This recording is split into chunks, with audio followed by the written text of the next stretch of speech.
नमस्कार मैत्रिणींनो, आज आपण बनवणार आहोत साध्या आणि सोप्या पद्धतीने मेथीची भाजी। त्यासाठी घेतलेली आहे मी धुवून स्वच्छ केलेली चिरून मेथीची भाजी।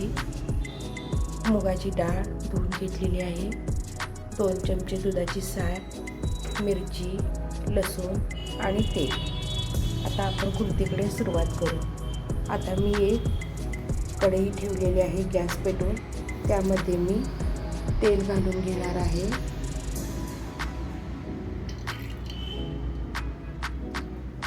तेल छान गरम झाले की त्यामध्ये मी लसूण घालणार आहे।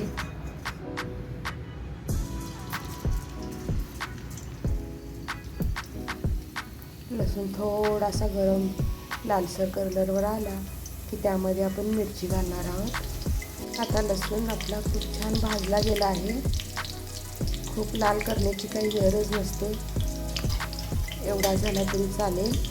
आता आपण त्यात मिरची घालून घेऊ।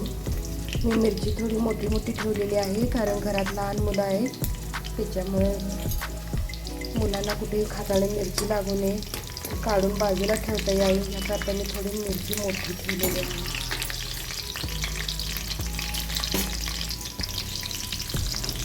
मिरची आणि लसूण छान भाजला की आपण आता त्यात मेथीची भाजी घालून घेणार आहोत।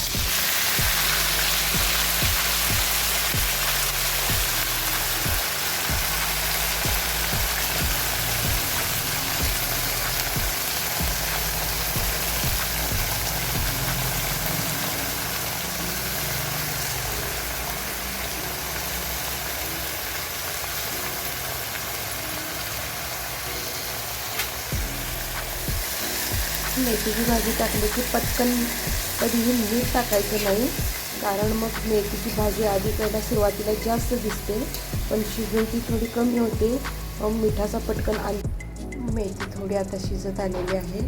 आता आपण त्याच्यामध्ये भिजवून स्वच्छ धुवून घेतलेली मुगाची डाळ घालणार आहोत।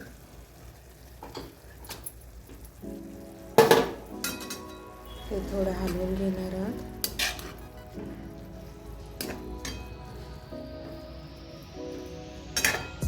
आता त्यामध्ये आपण जी घेतली होती ती 2 चमचे साय घेणार आहोत। दुधाच्या सायमुळे मेथीचा कडवटपणा, जरा मेथी असते ती मेथीचा कडवटपणा नाहीशी होतं आणि भाजीसुद्धा हिरवीगार होते। माझ्या पद्धतीने मेथीची भाजी करून बघा, तुम्हालाही आवडेल। तुम्हाला माझा व्हिडिओ आवडत असेल तर लाईक, सबस्क्राईब आणि फॉलो करायला विसरू नका। आता मी ह्याच्यामध्ये थोडी साय आणि थोडंसं थोडं दूध घालून घेतलेलं आहे, त्याच्यामुळे भाजी हिरवीगार होते, भाजीचा कलर बदलत नाही आणि भाजीही चविष्ट लागते।